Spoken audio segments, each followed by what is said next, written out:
Sejam bem-vindos ao canal de Fora da Gaiola. É com Eita, que agora eu me espanto! muito prazer e satisfação que eu venho trazer para vocês hoje uma resposta a respeito do que eu falei no vídeo passado a respeito dos judeus serem salvos. Eu falei que quem afirma que uma pessoa, seja ela judia ou de qualquer nacionalidade ou de qualquer tipo de lugar do universo, possa ser salva fora do sacrifício de Cristo, ela não entendeu nada do que Jesus veio fazer na cruz. Isso gerou um pouco de polêmica e dúvida no coração de alguns irmãos também. Embora a explicação que eu tenha dado seja bem incisiva, como um corte de bisturi, né, mostrando que nacionalidade não salva ninguém, que não tem que receber Jesus como o único suficiente salvador de sua vida, né? Ainda tem pessoas que ficam apegadas às promessas que Cristo fez aos judeus no passado, né? As promessas que Deus fez.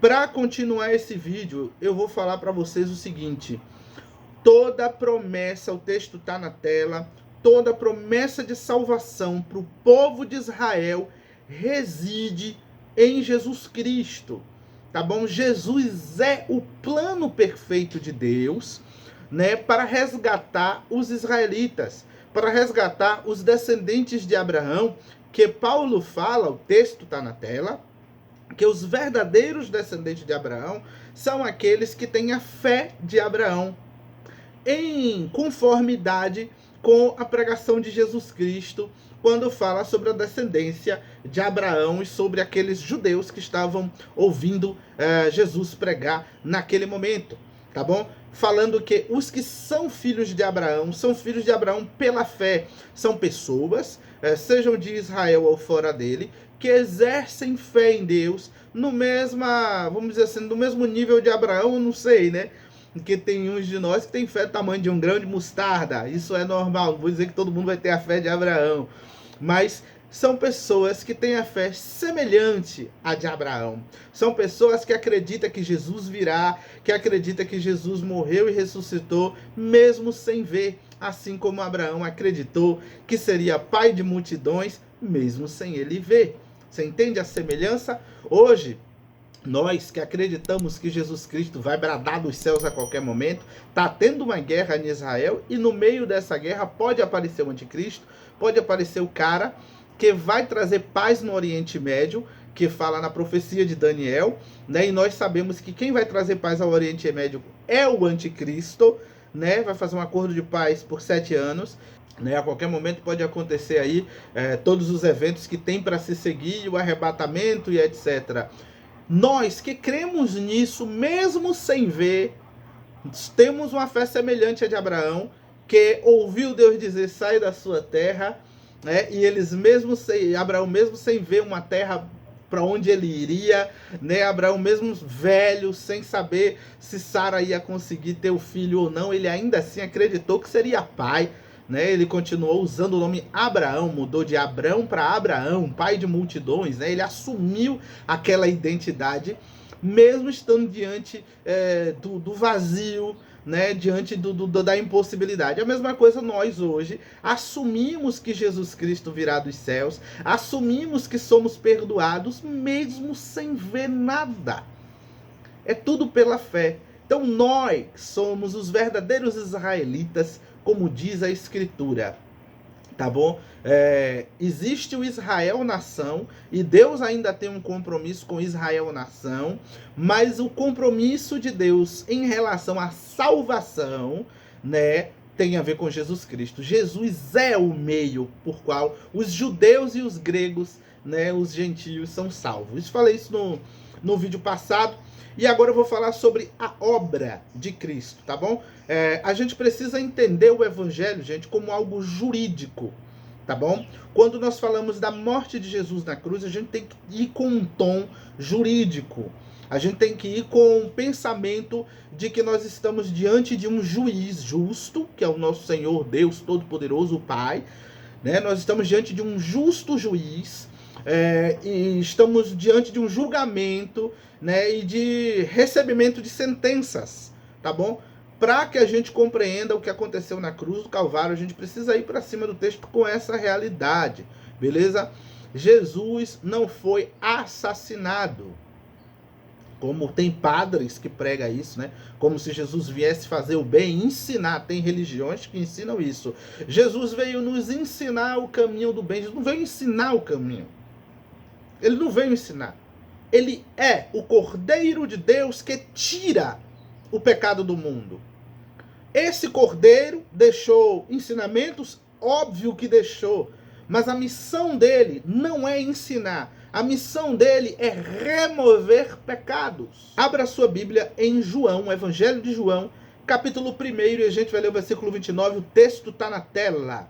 Alô, Daniela, um abraço para você. João, Evangelho de João, tá bom? Capítulo 1, versículo 29.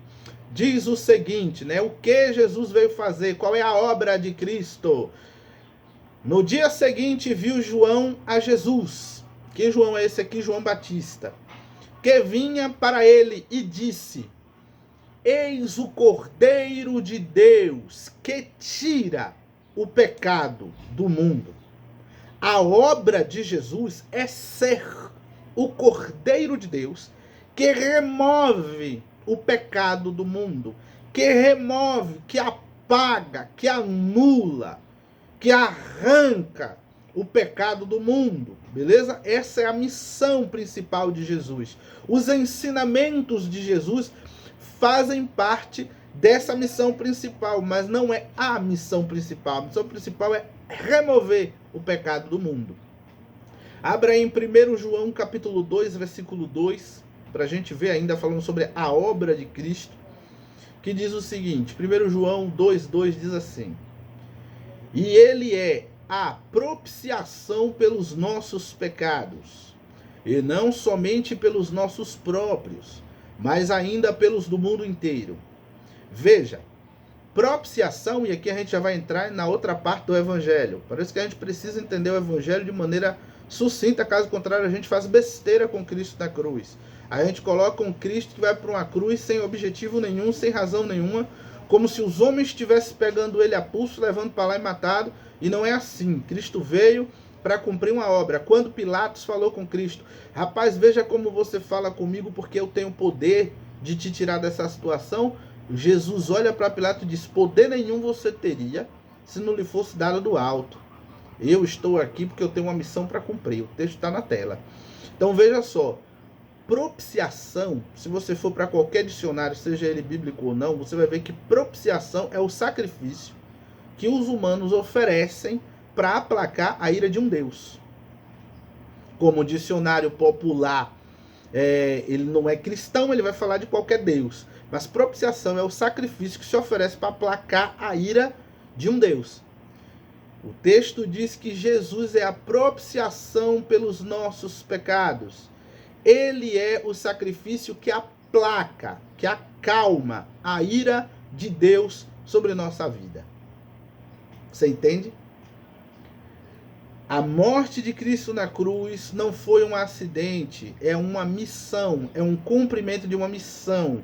Por isso ele é o Cordeiro de Deus que tira o pecado do mundo. Por isso ele é o único e suficiente Salvador. Sem ele ninguém pode ser salvo, porque só ele foi para a cruz remover pecados.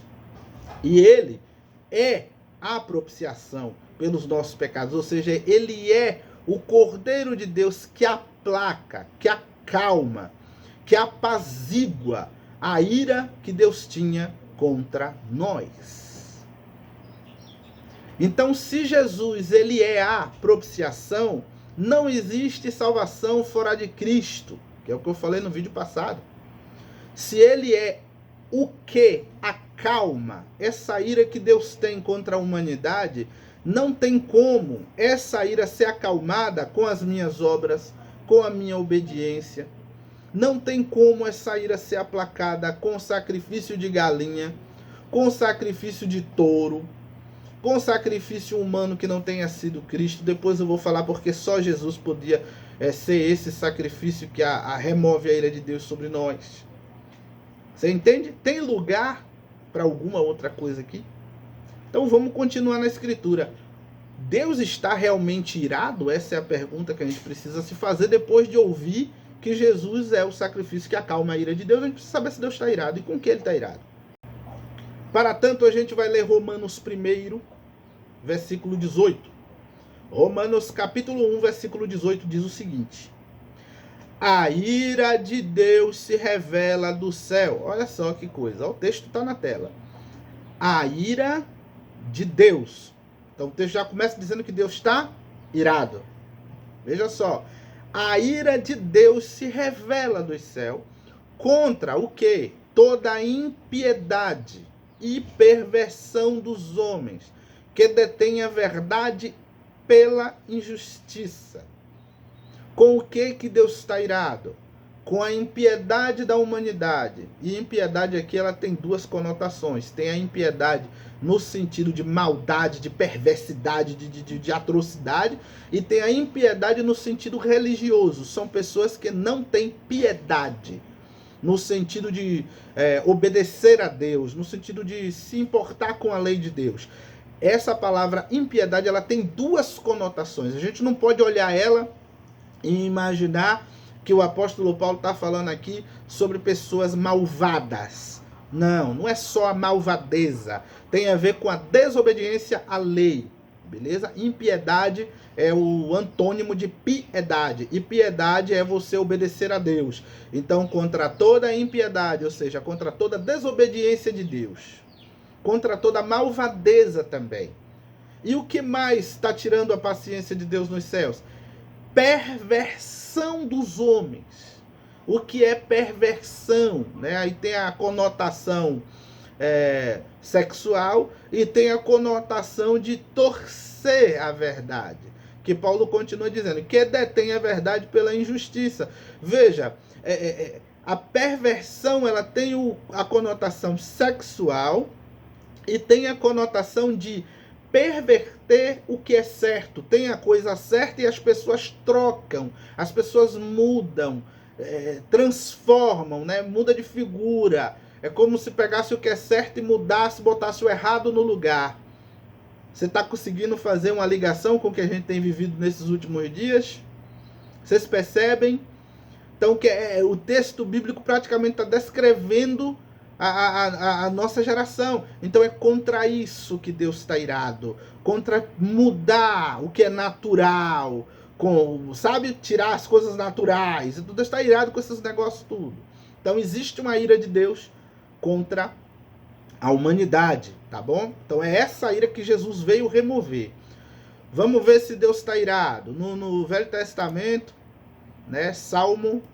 A gente vai ler aqui Salmo capítulo 7, versículo 10 e 11. Alô, Daniela. Salmo 7, 10 e 11.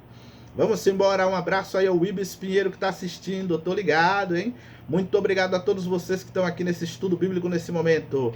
Porque Cristo foi para a cruz e só porque a salvação reside nele. Hoje você vai saber. Vamos lá. Salmo 7, 10 e 11 diz o seguinte. Deus é um juiz justo, um Deus que se ira todos os dias. Olha que coisa. Deus é um juiz justo, um Deus que se ira todos os dias. Dependendo da versão bíblica que você tem em mãos, vai trazer um Deus que se indigna todos os dias, né? Dependendo da tradução que você tiver em mãos, vai estar desse jeito. Veja só. Versículo 12. Se o homem não se converter, Deus afiará a sua espada. Já tem armado o seu arco. Ai, ai, olha só. Deus é um Deus justo que se ira todos os dias. Por que Deus está irado todos os dias, irmão David? Porque você vê no jornal, crente, o que você vê no jornal não é nem uma fração do que Deus vê todos os dias na vida de nós cristãos e dos outros que não são cristãos. Imagine se o jornal tivesse condição de publicar todas as mazelas do mundo, todas as afrontas do mundo, né? Imagine que nesse exato momento tem alguém escondido debaixo de uma árvore, no meio de algum lugar, fazendo alguma coisa feia com alguém. Mas Deus está vendo. O jornal não está vendo, mas Deus está. Quando nós assistimos o jornal, mesmo sendo pecadores, mesmo sendo falhos, nós nos indignamos. Ficamos furiosos com as coisas que nós vemos. Deus está do céu vendo tudo isso. Todos nós somos maus? Todos nós somos maus. E Deus já falou que a gente é mau. Todos nós somos maus. Salmo 14, versículo 2 e 3, vai dizer que Deus olhou dos céus e não viu um justo sequer. Não viu ninguém que fizesse o bem. Quem não faz o bem está fazendo o quê? O mal? Diz que não tem ninguém que busque a Deus. Ninguém que faça o bem. Ninguém que entenda as leis de Deus. Todos se extraviaram. O que é extraviar? É se desviar. Todos se desviaram e se tornaram inúteis. No Salmo 53 não vai chamar de inúteis, né? Vai chamar de imundo. E em Romanos capítulo 3, se você for ler o versículo 9 e em diante, vai chamar de inúteis. Mas no Salmo 53, que fala a mesma coisa, vai chamar de imundo. O que é imundo? É sujo. Todos se tornaram sujos, todos se tornaram podres. Então sim, eu sou mal por natureza. Eu sou o pecador por natureza. Eu não sou bonzinho não. Nem você que está do outro lado. Você entende? Então, se Deus, que é bom, ele fica chateado com tudo que é mal, é óbvio que ele estava chateado conosco também. Deus deu mandamentos e a humanidade quebrou todos. Tá bom? Que aí vem agora o que é pecado. Você vai aprender agora, hoje, o que é pecado não é da boca do irmão Dave, não. O irmão Dave não gosta de inventar doutrina, nem de inventar nada, não. Tudo que eu falo tem que estar escrito. Se não tiver escrito, rejeite. Por gentileza, você que está me assistindo aí agora, que está me ouvindo, se tudo que eu falar aqui você não encontrar escrito vírgula por vírgula na escritura, abandone esse canal e não volte aqui nunca mais. E me condene diante de todo mundo, porque o herege ele tem que ser condenado em público. Beleza? Agora, se o que eu estiver falando você encontrar escrito exatamente com as mesmas palavras, por gentileza, se inscreva no canal e chega para junto, vamos abandonar as falsas doutrinas e vamos ficar com a verdade da escritura, tá bom? Vamos lá, esse é o desafio que eu faço. O que é pecado, segundo a Bíblia, não segundo eu, nem meu pastor, nem o seu, nem o de ninguém. O que é pecado segundo a Bíblia? Quando a gente vai para a Escritura e pergunta, Escritura, o que é pecado? Existe um texto que fale o que é? Existe. Então, se existe um texto que fala o que é pecado, eu não tenho que inventar o que é pecado. Beleza? Tenho que ficar com o que a Escritura diz. 1 João capítulo 3, versículo 4. Na minha tradução é a Bíblia na linguagem de hoje. Beleza? Mas eu vou ler também aqui na Almeida Revista e Atualizada para vocês verem que não é coisa de tradução. Beleza? 1 João 3, versículo 4. Por gentileza, abra a sua Bíblia. O texto está na tela, mas abra a sua Bíblia. Faça amizade com a sua Bíblia. Todo aquele que pratica o pecado transgride a lei. De fato, o pecado é a transgressão da lei. O que é pecado, irmãos? É a quebra, a transgressão, desobediência à lei. Que lei? De Deus. Pecado não é o que eu acho. Pecado é a quebra do mandamento, segundo a Bíblia. Tá bom? Só é pecado o que for quebra de mandamento de Deus. Por isso, quando você for escutar uma música, você tem que se perguntar qual dos 10 mandamentos está quebrando. Por isso, quando você for assistir um filme, você tem que perguntar qual dos 10 mandamentos está quebrando. Por isso, quando alguém lhe acusar de pecado, você precisa olhar e dizer qual dos 10 eu estou quebrando.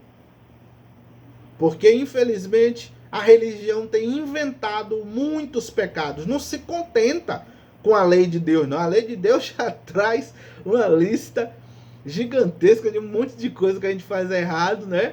Que a gente precisa nos corrigir, né? Que a gente precisa tentar alinhar, mas a religião vem e oprime mais ainda, como Jesus acusou os fariseus aí em Mateus 23, está na tela para quem quiser ler, né? Que atam fardos pesados sobre as costas dos homens, botando o mandamento humano em cima do mandamento divino, como se Deus já não tivesse mandamento suficiente.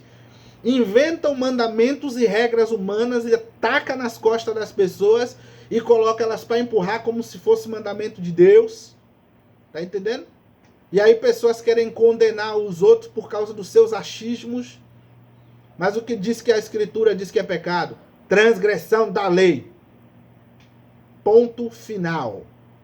Ah, mas você está lendo na BLH, Bíblia Linguagem de Hoje. Bora para Almeida Revista e Atualizada. Todo aquele que pratica o pecado também transgride a lei, porque o pecado é a transgressão da lei. O pecado é a quebra da lei, a transgressão, a desobediência.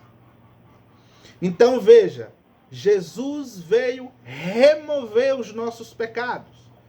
O que são pecados? Transgressão da lei, a nossa desobediência a Deus. Jesus veio apaziguar, ele é a propiciação dos nossos pecados, ele é o apaziguador. Deus está virado comigo porque eu não o obedecia. Deus está virado com você porque você não o obedecia. Nós, depois da queda de Adão, não temos mais a capacidade de obedecer a Deus. Ninguém será salvo por obedecer a lei. Ninguém nunca foi salvo por obedecer a lei. A lei veio com um intuito só: mostrar que nós somos pecadores. Nós éramos tão arrogantes, e somos até hoje tão arrogantes, que achamos que obedecemos a lei de Deus. Que achamos que nós não somos pecadores, não. Então, a maneira que Deus teve de mostrar que a gente era pecador era dando mandamentos para a gente tentar obedecer e não conseguir. Mostra um pai na fé que obedeceu a todos os mandamentos de Deus. Mostra. E eu dou meu salário a vocês. Eu faço um pix para vocês do meu salário. Mostra. Abraão, o pai da fé, que mentiu. Várias vezes se sentiu inseguro. Mostra. Jacó, olha o nome do homem, enganador. Mostra. Davi, o homem segundo o coração de Deus. Quantos pecados Davi cometeu? Pedro, que negou Jesus 3 vezes. Que depois teve comportamento religioso diante da igreja, a ponto de Paulo ter que ir até ele, chamar a atenção dele na frente de todo mundo, porque ele estava tendo atitude de religioso. Pedro, o apóstolo Paulo, ele era perfeito, é? A Bíblia diz, ele contando o próprio relato dele, que por causa das visões e revelações, foi-lhe dado um espinho na carne, para ele não se gloriar das visões que ele tinha. Ou seja, se ele não tivesse o espinho na carne, ele ia se gloriar, ele ia se autoexaltar perante a igreja, por causa das visões que ele tinha. Ele recebeu o espinho na carne para não ser arrogante. O espinho na carne foi um freio de Deus na vida de Paulo. E você aí achando que tem alguém que obedece a Deus? Mostra um que foi salvo pela lei. A lei, diz a Escritura, a lei veio para condenar a gente. Não veio para salvar. Ah, mas Deus falou que quem obedecesse a lei seria salvo. Pronto, mostra um que obedeceu.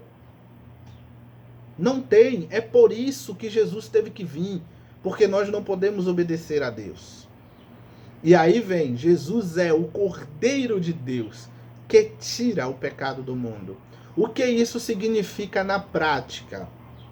Deus está virado com a humanidade porque a humanidade não conseguia obedecê-lo. A humanidade é rebelde contra ele, etc. Nós nos enquadrávamos nesse bolo aí, né? Ninguém que passou pela face da terra amava a Deus e buscava a Deus de maneira pura, sem a ação do Espírito Santo.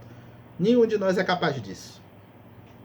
Sem a ação do Espírito Santo, diz a Escritura que nem orar nós conseguimos. Que dirás obedecer a Deus? Você que acha que é alguma coisa, nem orar, nem para orar você presta. Se o Espírito Santo não estiver dentro de você, orando por você, suas orações não passam do teto. É o que diz a Escritura. O que é que está escrito em Isaías 53? Que o Cordeiro de Deus que tira o pecado do mundo, diz assim, que ele levou sobre si as nossas dores, as nossas enfermidades, que ele levou sobre si o castigo que nos traz a paz. Esse castigo estava sobre ele. Vai vendo se isso não está escrito aí. No versículo 10 você vai ver dizendo que ao Senhor agradou moê-lo. Ai, ai. O que significa? O texto está na tela. Jesus, antes de ir para a cruz, ele estava no Vale de Getsemane, lá no Jardim do Getsemane, e ele orou e falou: Pai, se possível, afaste de mim esse cálice, né? Mas todavia seja feita a tua vontade, não a minha. Irmãos, cálice, quando você vai estudar o Velho e o Novo Testamento, você descobre que todas as vezes que Deus vai falar de sua ira, ele vai falar que colocou a sua ira num cálice, que colocou a sua ira numa taça. Jesus é o quê? A propiciação pelos nossos pecados. O que é propiciação? Acalmar a ira de um Deus. Então, se Jesus ele é a propiciação, ele acalma a ira de Deus. Como é que ele acalma a ira de Deus? Jesus faz referência à ira de Deus quando ele está no Getsemane. Dentro da taça que Jesus disse, se possível, afasta de mim, ali dentro estava a mais profunda ira de Deus contra a humanidade. A mais profunda, a mais colérica, a mais incisiva a ira do Todo-Poderoso estava dentro do cálice metafórico que Jesus estava falando. Pai, se possível, afasta de mim esse cálice. Mas, todavia, seja feita a tua vontade. Jesus bebeu a ira de Deus na cruz do Calvário. Isso é uma metáfora. Uma metáfora para simbolizar o que estava acontecendo ali. O que significa Jesus beber a ira de Deus? Significa que a ira que Deus tinha para o seu povo, a ira que Deus tinha contra a humanidade, a ira que Deus tinha contra a minha vida, contra a sua. Por quê? Por causa das nossas desobediências. Essa ira, essa punição desceu sobre Jesus na cruz do Calvário. Por isso ele levou o castigo que nos traz a paz. Que castigo? O castigo que eu merecia, que Deus ia trazer sobre minha vida, trouxe sobre a vida do filho dele. A ira que ia descer sobre mim no dia do juízo, desceu sobre Jesus. Você entende? Jesus não está ali na mão de Satanás, Jesus não está ali na mão dos homens, Jesus está ali na mão de um Deus santo, juiz santo, que está ali executando a sua sentença. A morte. Você entende o evangelho agora? Cristo recebeu no seu corpo a ira de Deus, para que todo aquele que nele crê não seja mais alvo dessa ira. Isso é o evangelho. Por isso não existe salvação fora de Cristo. Quando Deus olhou para Jesus na cruz, ali ele não viu seu filho na cruz, carregado, impregnado, como se fosse uma esponja, absorveu todos os meus pecados, todos os seus pecados. Jesus absorveu em sua carne, absorveu no seu ser, na sua pessoa, a tal ponto do Deus Todo-Poderoso, quando olhar para Jesus na cruz, ele só viu Davi e suas falhas. Ele só viu Jonas e suas falhas, Misael e suas falhas. Ele só viu você e suas falhas, todas ali em Jesus. O que é que ele fez? Desce a ira. Jesus recebeu de braços abertos toda a ira de Deus naquele momento, contra a minha vida e contra a sua. Ele recebeu. Por isso ele é o Cordeiro que tira o pecado do mundo, que tira a condenação do mundo. Por quê? Porque a condenação que tinha para cair sobre a minha vida caiu sobre a dele. Agora Romanos 8 faz sentido. Nenhuma condenação há para os que estão em Cristo Jesus. Por que não há mais condenação? Porque ele recebeu a condenação que era minha. Isso é o evangelho. Qualquer coisa que passar disso é heresia, é macabro, é doentio, é diabólico. É doutrina de demônio. Essa não é a pregação da igreja do passado. Essa pregação da igreja moderna, essas coisas novas que tem saído por aí. que o diabo matou Jesus na cruz, que Jesus estava ali pagando o preço a Satanás. Isso é coisa do demônio, querendo se gloriar na obra justa e santa do Deus Todo-Poderoso. Eu não aceito isso. E você, se é cristão, também não aceita esse evangelho fajuto, não. Você entende? Uma vez Jesus recebendo a ira de Deus, ele é o único suficiente salvador de todo mundo. Só Jesus pode salvar. Por quê? Porque ele é o único que recebeu a ira no meu lugar. Então Maria não salva, João, Pedro, seja lá quem for, não pode salvar. Por que não pode? Porque ele não é a propiciação. A única propiciação é Jesus. Você entendeu agora? Por que nós cristãos temos que pregar em todo tempo, em todo lugar? Por que esse evangelho do reino que salva tem que ser pregado em todo lugar, a toda criatura? Porque Cristo é a propiciação pelos nossos pecados. Então eu agradeço a você que me assistiu até aqui. Muito obrigado pela oportunidade de estar aí no seu celular, na sua televisão, no seu computador. É um privilégio, né, estar com vocês aqui. Obrigado por a gente estar chegando perto dos 1000 inscritos. Tá bom? Seja bem-vindo. E é isso aí. Esse é o verdadeiro evangelho.